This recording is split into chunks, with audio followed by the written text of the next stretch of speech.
Howdy, y'all. This is Average John coming at you live for the first time. So basically, I'm gonna be counting down or talking about some of my favorite Christmas movies. But first off, just want to say what's wrong with me, what's wrong with my face, what's wrong with my voice. I'm disabled. My face has facial palsy and all that stuff. But you know what? We're gonna get through this. And I'm figuring stuff out. Obviously, I've never podcasted before or anything, so I'm figuring out stuff along with you guys. So if I do something wrong that you're uncomfortable with, or just if I do something wrong in general, feel free to talk about it, comment to me, or message me, whichever one. So basically, I'm just talking about the Christmas spirit right here. I'm wanting to figure out what are your favorite Christmas movies, our favorite Christmas songs. And don't say Mariah Carey, because fuck Mariah Carey. I heard her song when I used to work weed till like 600 times a day. So, I'm pretty sure Mariah Carey's a good woman, a good person. But in that sense, fuck that. All I want for Christmas is you. I've heard that many, many times. Um, so, and I have my script right here, just so I don't go fully off topic. Just in case you see it reflect off my glasses, that's what it is. But without further ado, my Christmas movies. Now I'm gonna start off with some the animations made in like 1964. Animations that include heavily like Rudolph, Frosty the Snowman, The Little Drummer Boy, The Year Without a Santa Claus. That's Rudolph is particularly one of my favorites. It was actually made in 1964. It was based off the Johnny Mark song, which is actually based on a poem by Robert L. May. Rudolph was born with like a weird deficiency, a weird red nose that everyone just hates him for it, and just starts banning him from stuff. His father Donner actually tries to hide it for him. Tries to hide it for him, and it falls off, and everyone finds out, and it's bad. So he goes wandering off, and there's this elf, Hermie the elf, that actually doesn't want to make any toys, wants to be completely a dentist, which everyone finds weird. So he's like, you know what, everyone finds this weird, I'm gonna just start running away. And then he does that. And then there's a Yukon Cornelius, who's a silver and gold ore prospector. He just wants to find silver and gold. That's his whole premise. So, and they all run into each other. And they're all just adventuring and running away in the North Pole. And they get chased by his abominable snowman. So they run, and they actually get away. And they end up running away to the island of Misfit Toys, where they just are wanting to, I don't know, just wanting to run away, just wanting to find some place to sleep. And they do, but under the promise that all the Misfit Toys next year will get picked up by Santa Claus.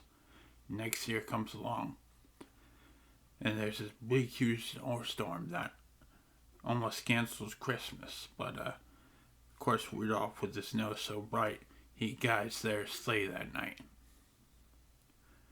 So, and that's the story, because Clarice and his parents actually go off to find Rudolph, and they get trapped by the abominable snowman, who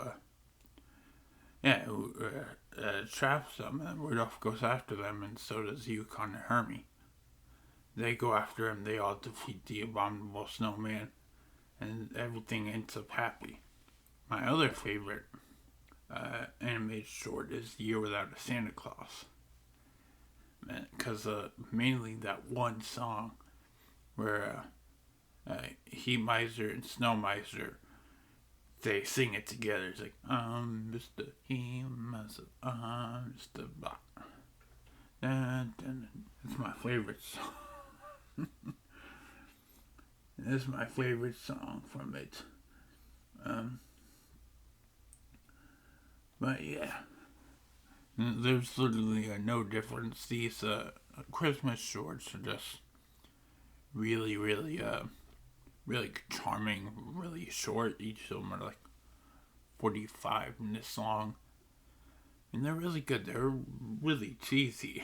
Yeah, they're really dated, but they're Christmas classics. Like, you know. And of course, the big Christmas classic is A Christmas Story. You know, Ralphie and all them.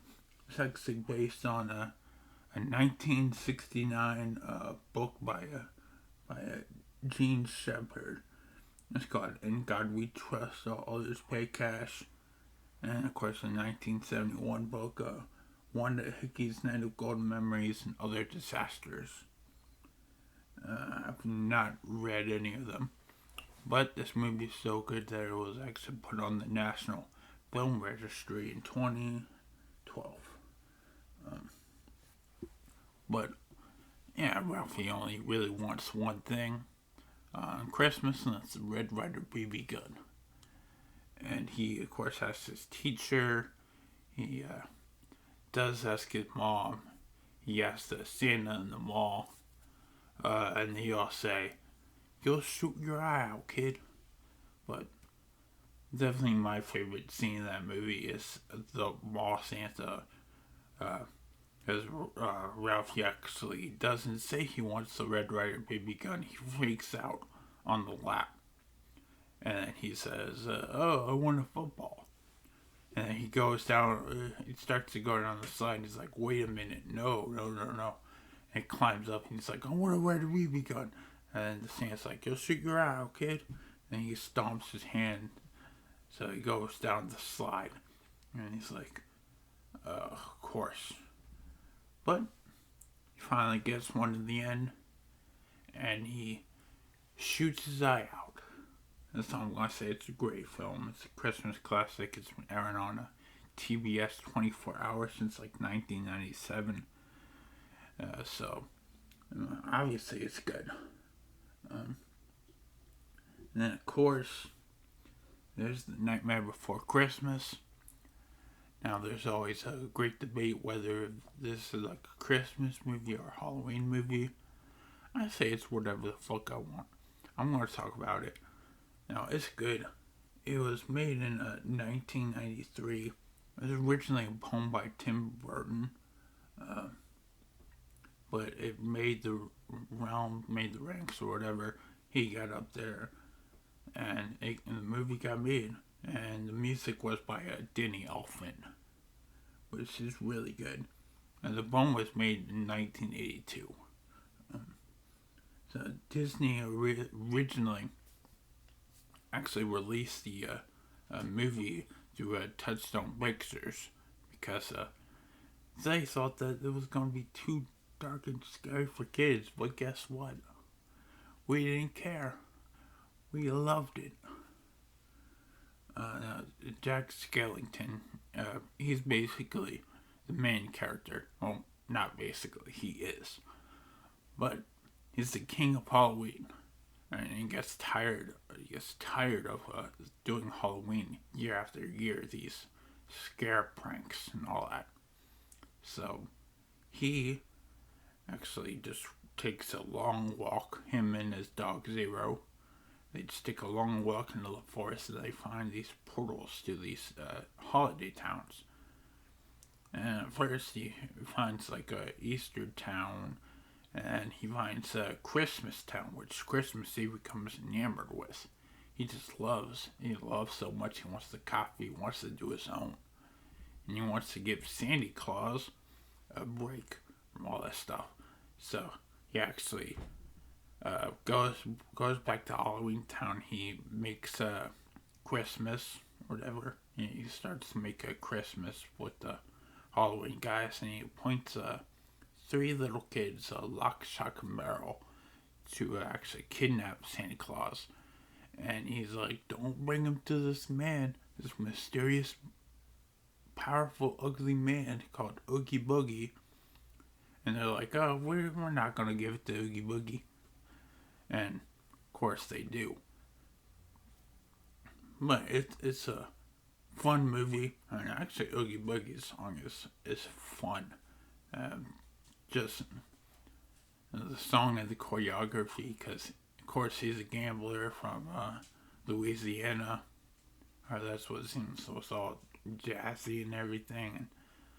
And it's just fun. It's a fun movie to watch as well. And also, there's this girl named Sally who is made by a doctor. She's all stitched together and stuff. So she can unstitch her body parts and throw them everywhere to move.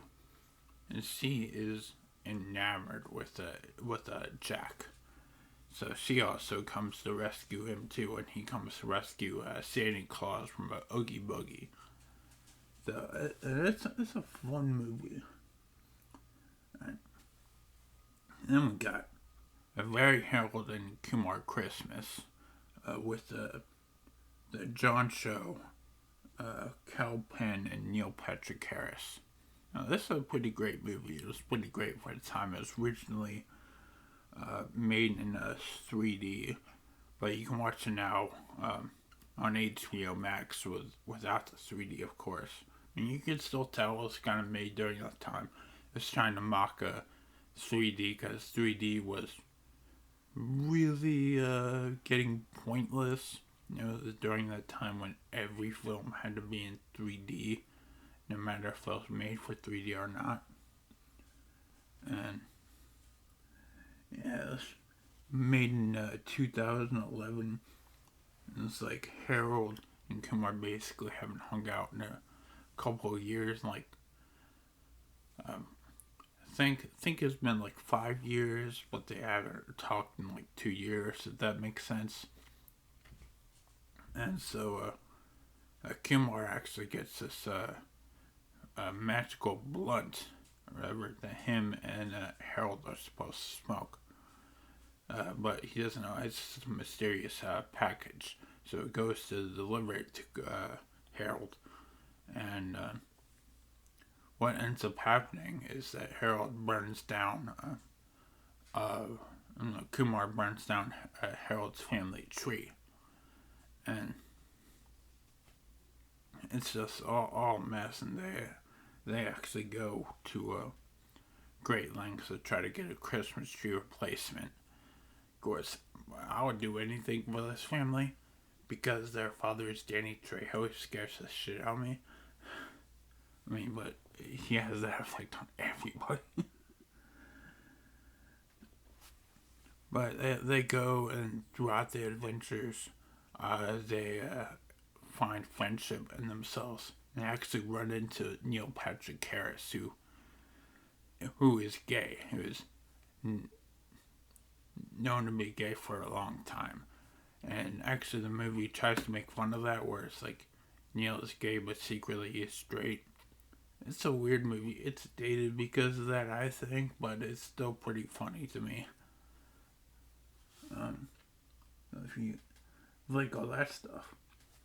And of course, the Christmas classic, It's a Wonderful Life. It was made in 1946. It was based off the short story, The Greatest Gift by Philip Van Dornstein. And of course, you got James Stewart as George Bailey. And all he wants to do good in his life, right? And, you know, when he's young, he wants to travel. He wants to experience the world. But he gives that all up to save his father's loan company. Make sure it doesn't fall into the hands of a bad guy. And what is originally supposed to be, he's supposed to run it for 4 years, then his little brother comes back from the army and runs it for 4 years after that. But of course, that doesn't happen. His little brother goes out, lives life. He joins the army. He gets married, and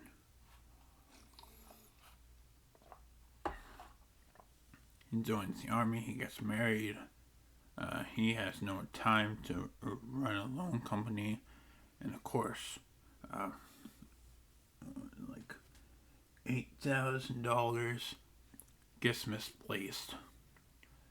So, and George has to make up the money, or else, of course, all these bankers and stuff, all these police are getting like audited, I think, and they're gonna jail him if he doesn't come up with the money. So, and he doesn't know where it is, so he's just like, oh, you know what, my life insurance policy is $15,000, so I'll just jump out this bridge and kill myself. But then his guardian angel comes down and it's like, no, don't kill yourself, don't. And instead of him jumping in, the guardian angel jumps in the river, and George jumps in to save him. And guardian angel shows George what life would be like without him. And he's just like, no, please, I don't wish this anymore. And then George actually like wakes up or whatever, and he's again starts freaking out about the loan company and the audits and prison and all that stuff. And he goes downstairs. It's Christmas, and the whole town just starts paying him some money to actually save the loan company. So it's a really beautiful ending. It's just a good movie. It's just a good movie. And then, of course, another Christmas classic, you have Elf, with Will Ferrell, Zooey Deschanel, Bob Newhart, and Peter Dinklage. This was made in 2003.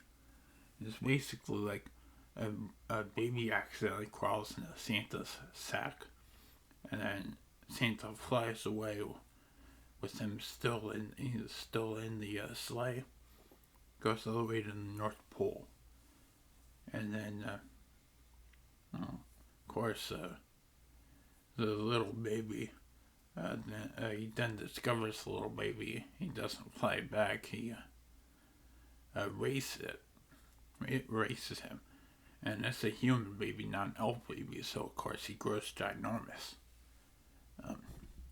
His name is Buddy. That's the elf's name. Not the elf, the baby. But yeah, his name is Buddy. But once he outgrows everything, once he outgrows everyone, he actually, they transport him back to New York to find his original family and to spread Christmas cheer.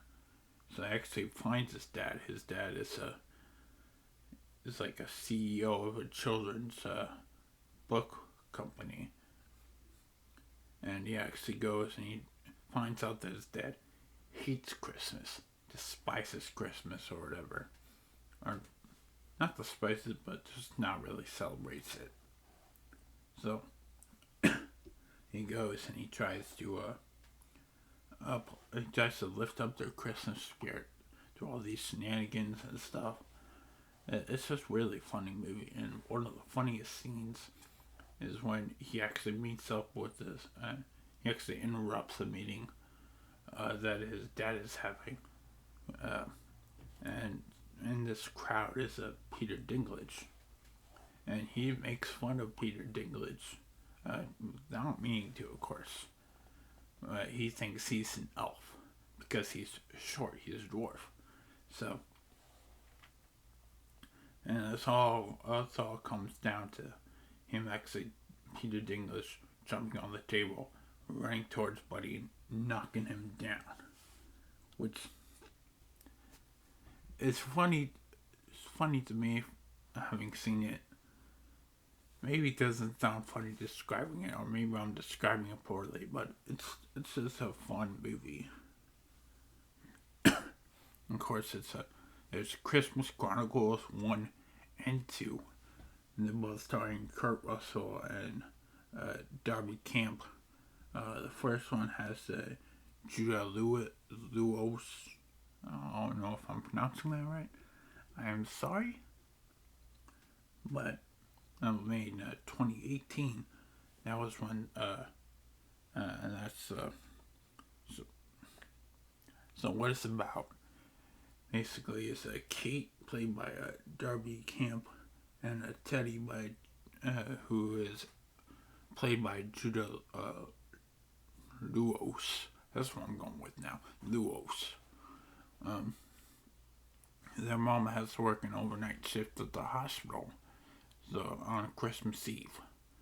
So she goes out. She leaves Teddy in charge, and of course, Teddy, being a teenager and stuff, he's just like, "Oh, I have no time for Christmas, and so I'm gonna go out and do my own shenanigans or whatever." And of course, Kate has this video camera and videotapes him stealing cars.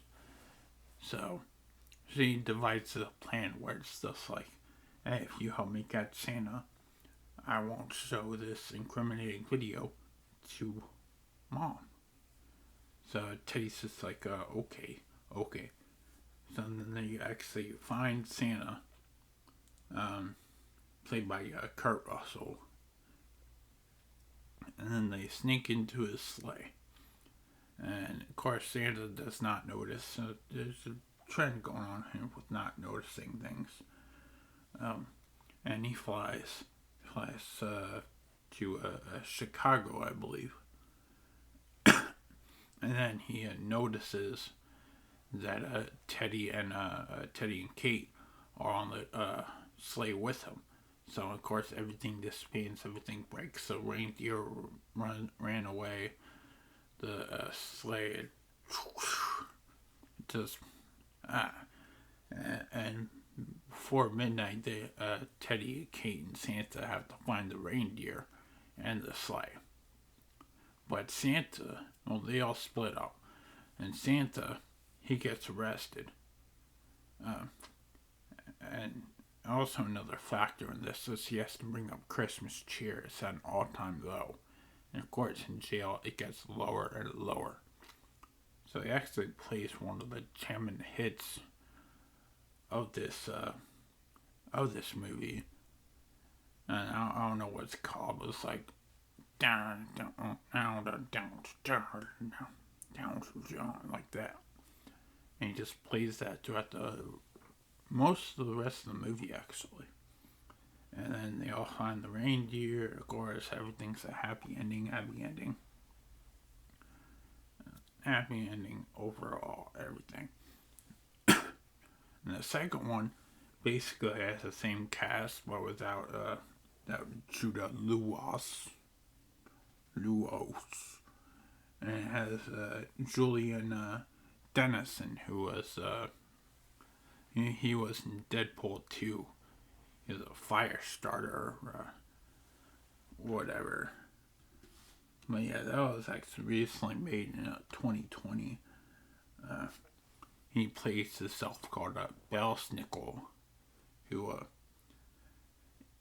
well, when Santa actually found him in Turkey a few years back, he actually found him. He saved the elves and everything from extinction. So he adopted the elves, and they had this working thing where they work together. So, and I'm sorry.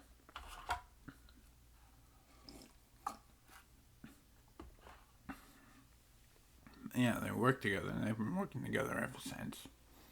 And Belsnickel was an inventor. And you know, Santa's prize elves, he actually adopted Belsnickel. And as they grew up, Santa had less and less time for Belsnickel, and Belsnickel grew jealous. And actually, he started rebelling and stuff. And if you rebel too much, you actually don't become an elf anymore. You actually become like a regular human. So Belsnickel is a regular human, and he tricks a lot of elves to actually rebel against Santa. Because of that, he's able to steal the Christmas star, which is a powerful object. Um,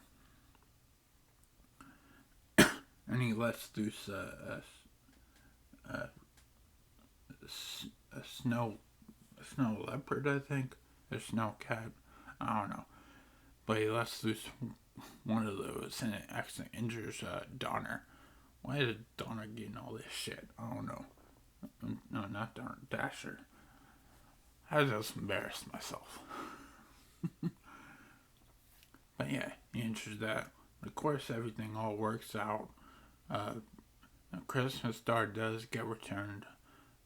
Belsnickel does reunite with the Santa, and all is good. Now, another new one that came out actually this year was Jingle Jangle. That's one that everyone I think was looking forward to. That stars Forrest Whitaker, Keegan-Michael Key, and Ricky Martin. And of course, Chronicles Jangle, played by Forrest Whitaker, isn't Winter. His apprentice is Gustafsson, who is played by Keegan-Michael Key. And together to make this invention that makes toys come to life. And they tested out on this toy soldier played by Ricky Martin. And his character's name is Don Juan Diego. But, of course,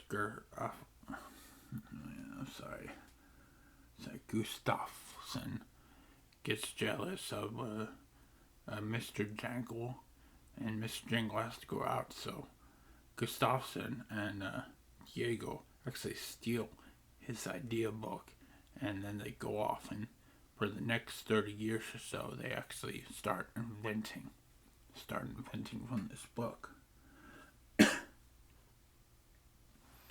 And then after 30 years, of course, Mr. Jingle's store is going to get foreclosed on if he doesn't come up with a brand new idea. He comes up with the Buddy 3000. And he hasn't released it yet. He only has like one prototype. And Gustafsson hears about this and he's run out of ideas.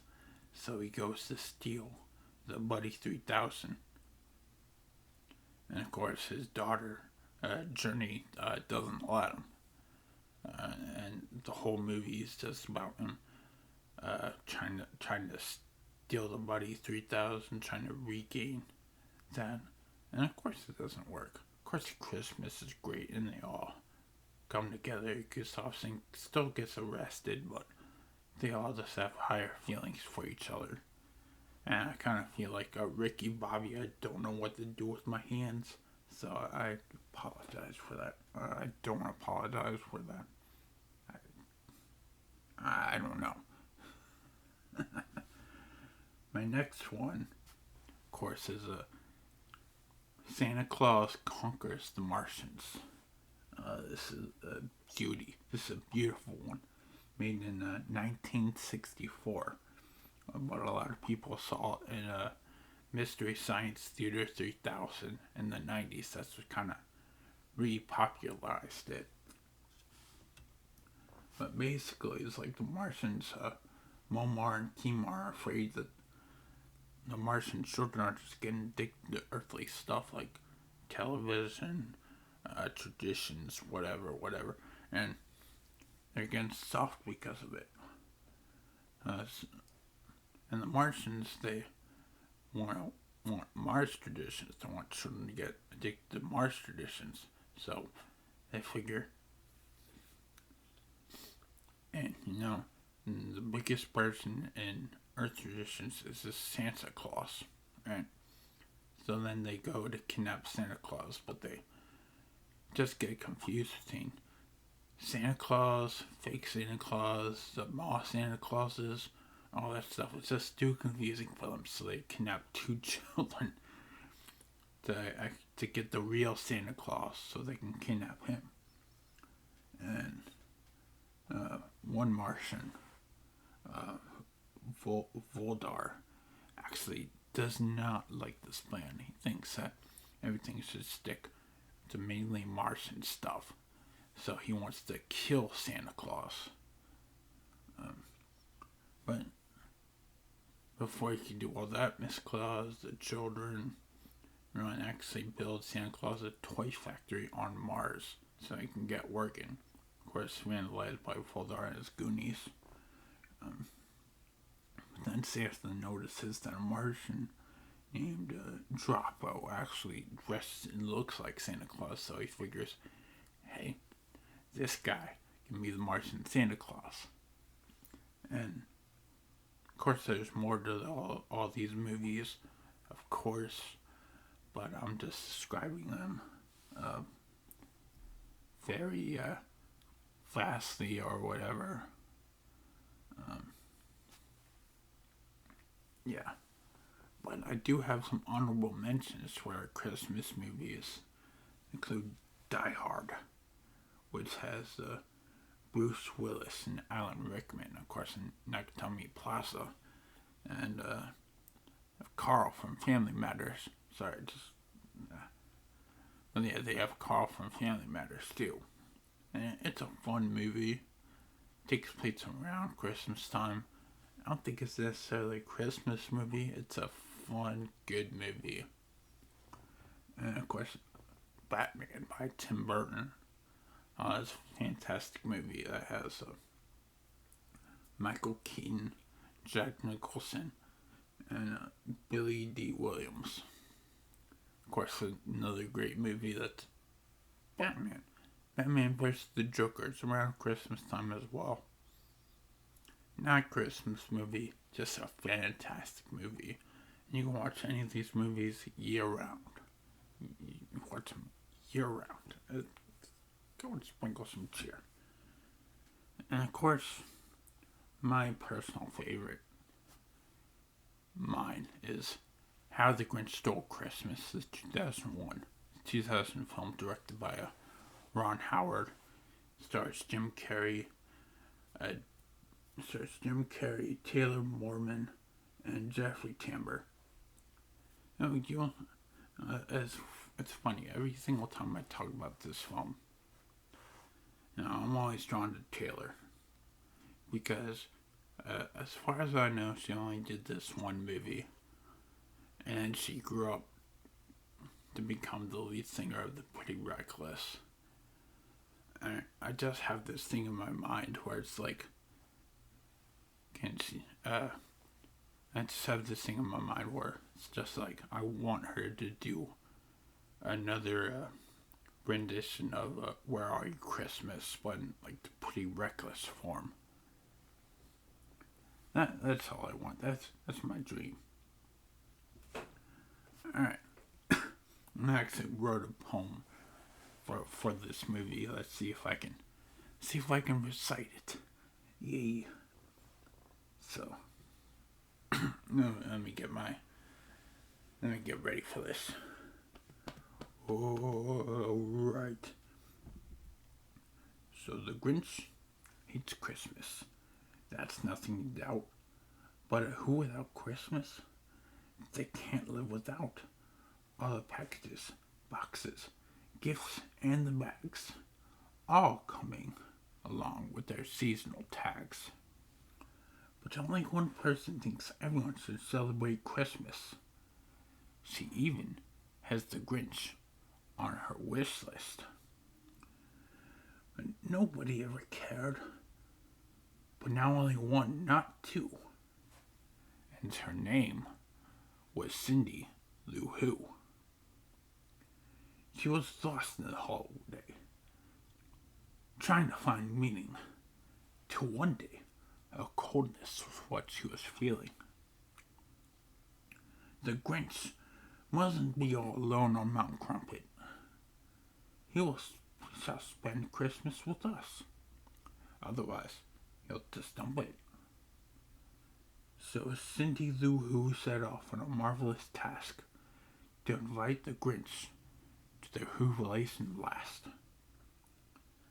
The Grinch actually came. A surprise. But what happened next is not meant for the eyes.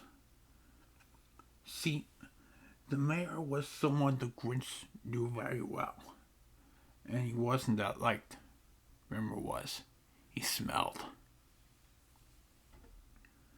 So the Grinch caused havoc in Whoville after his cool caper, because the mayor teased him with a gift of a Christmas saver. Cindy Lou Who did not give up though, opposite of me in this poem. So she tried, she tried one more time to get the Grinch celebrating at home, at their home. The Grinch didn't care, stole their gifts. What a nightmare. But the Grinch heard the Who is singing, still singing without a care. But they had no presents, no gadgets. What's wrong with these Who's? It's Christmas, their presents are gone. They should be singing boo-hoos. But the Grinch neither heard a wimp or a whimper, but joyful voices beginning to clatter. How annoying, he thought, and he started to think. Christmas came as before. I took it all in the kitchen sink. I didn't stop Christmas from coming. It came, he thought. It came just the same.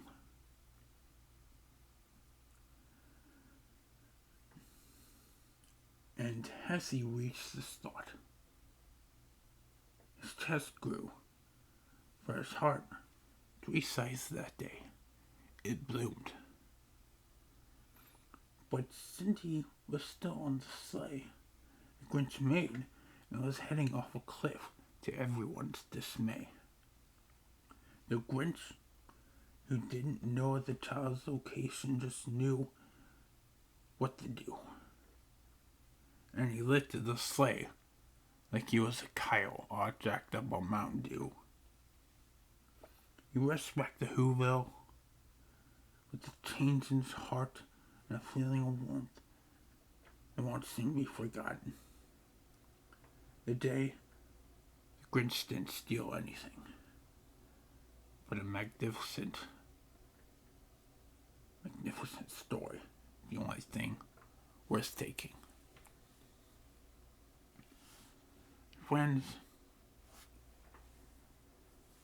and if you're having a bad holiday season, I know it gets stressful during the holidays. You have friends to talk to and everything. You have friends that love you, family that loves you, everyone that supports and loves you. No matter what they say or what they do, they're always going to be there for you. And even if you think no one's going to try, no one's going to try to celebrate with me or anything, there's always going to be that one Cindy Lou Who that always wants to celebrate with you.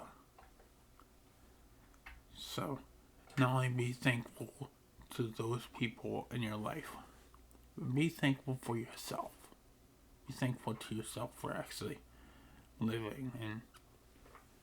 And all these Christmas people, they get stressed one way or another, but you don't have to feel stress for your sister or your brother. People will always be there by your side, and I'm at a loss for words this time, because I don't have any of what I'm saying actually written down or typed down.